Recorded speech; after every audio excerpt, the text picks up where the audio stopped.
Nong churagana lekhom thokpa nungsa saragana uful ningthina hoba lambi marang kaina leiba Manipurda asma nabagi chang yamna wanglamgani ningthina survey tawdribana hojik phawbagi oina state asida miyoi kaya asma narabagi haibasi chapchana khangba ngamdri adubu ka hena nungsi nungsa motpana angangsingdadi asma nabagi chang wangkhalakli haina 2019 gi report amana hairi Manipur Pollution Control Board na 2019 lauba Ambient Air Quality Monitoring Report ki matung innasu Manipur gi mafam ayambada Air Quality Index AQI asi particular meter tara gi mathakta lei masi nungsi nungsa ka hena phatre habigi khudamni World Health Organization na 2018 da piba report matung ina malengi oina miyoi koti 13 lakh kun asma nabagi manungda miyoi lakh mari lising yang manga sikhi leibas da miyoi koti 3 lakh nifu asma na naduna malengi oina chada tara hundugi chang khaktamak oi adubu sibagi changdi sada nifunito yori Global Burden of Disease Index GBDR gi report matung ina malengi oina asma na mi sibagi chang wangkhalakliba asida yamna lareba amasung mayai orap toba leibak singdana heli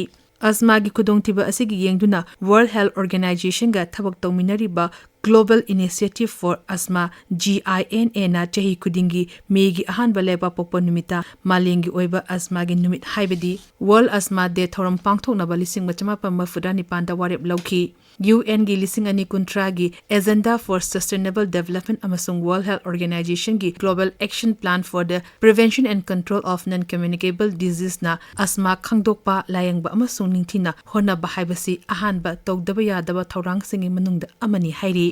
Asma haibasi matam sangna naganba adubu longno gandaba laina makhal amani laina asina sibigi chang yamna wanglabasu ayambana sihandaba yaba ngaktani masibu thingnaba laina asigi layong munna khangba amadi matam chana sexual hawba mathau tai Thabak engkhang tawba matamda natraga nimidangda shor honba warakpa asi asma nare haibagi ahanba khudamni shor honbada maru eber sor hondokpa matamda kheba natraga makhol thoklabadi asma nabagi changwangle haiba tai asma nabagi atei khudam kharadi nimidangda natraga sajel gumba tawba matungda lok leptna khuba kangna natraga lok yauna khuba ayingba nungshit maikhu thengnaragani hena waba thabak phajilakpadongna tawba loinana shor honba warakpa asna chingba panba yai asma naba ayamba miyoida lok thungbaga mari lenaba tungan tungan balena sing nabasu yai asma nadanaba narabasu masibu laksinduna thamnanaba nungsit nusa asengdaba ayingba nungsit amadi nungshiba manam leba mafamda kuina leitaba hakachaganba natraga tilai khumbi chuganba polamsinga thengnadanaba honaba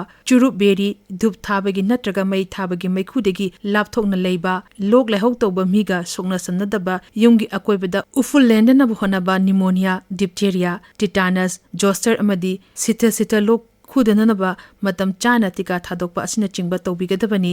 ayingba natraga ising manil yaudaba nungsi marakta akanba maongda haksang sajal tawroidabani asigumba phibamda sajal tawba tarabadi mangjongnona hakchang sagathanba amadi shor sajal tawgatabani Asma naba singda yamna maru oiba inhaler kharagi mamal yamna wangbana maram oiduna senthok lambi watpa singdadi leiba ngamnade maram asna laraba imung manung amasung leiba singda asmana sibigi chang wangli malengi oina asmana sibigi apunba misingi chada mafudra tarukti laraba leibak singdani asmana sibigi atopa maramdi atei matamdadi nadaba miyo amaga thoidokna khenade karigumba matamda masa phawba asma nare haibasi kaktokpa phawri asma nadaba amagumna matam chana sexual phamthokpa sexual howdaba shor honba warpa matamda sinagadaba inhaler matam chana leshil howdaba ngaihak leraga pharakpa yai haiduna hospital da matam chana pukhat howdaba asina chingbana oheli aduna chali bachahi asigi world asthma day gi kholaw asi mipum khudingma nungsa sor honbagi layeng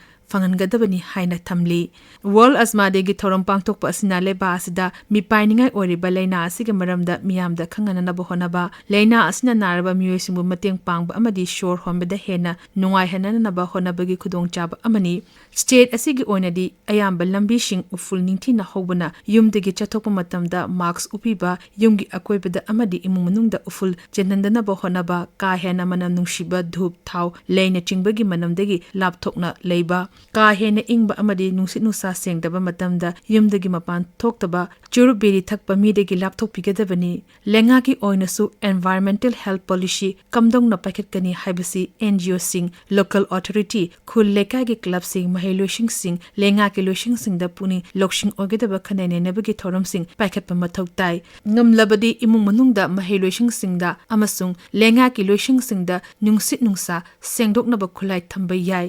ꯑꯁꯃꯥ ꯂꯩꯕꯁꯤꯡꯅꯁꯨ ꯃꯇꯝ ꯆꯥꯅ ꯍꯤꯗꯥꯛ ꯆꯥꯕꯤꯕ ꯍꯛꯆꯥꯡ ꯅꯨꯡꯉꯥꯏꯔꯛꯇꯕ ꯁꯣꯔ ꯍꯣꯟꯕ ꯋꯥꯔꯛꯄ ꯃꯇꯝꯗ ꯏꯟꯍꯦꯂꯔꯒꯤ ꯃꯇꯦꯡꯅ ꯁꯣꯔ ꯍꯣꯟꯅꯅꯕ ꯍꯣꯠꯅꯕ ꯍꯦꯟꯅ ꯅꯨꯡꯉꯥꯏꯔꯛꯇ꯭ꯔꯒꯅ ꯍꯣꯁꯄꯤꯇꯥꯜꯗ ꯄꯨꯈꯠꯄꯅ ꯂꯩꯅꯥ ꯑꯁꯤꯒꯤ ꯀꯟꯅꯅꯕ ꯄꯥꯝꯕꯩꯁꯤꯡꯅꯤ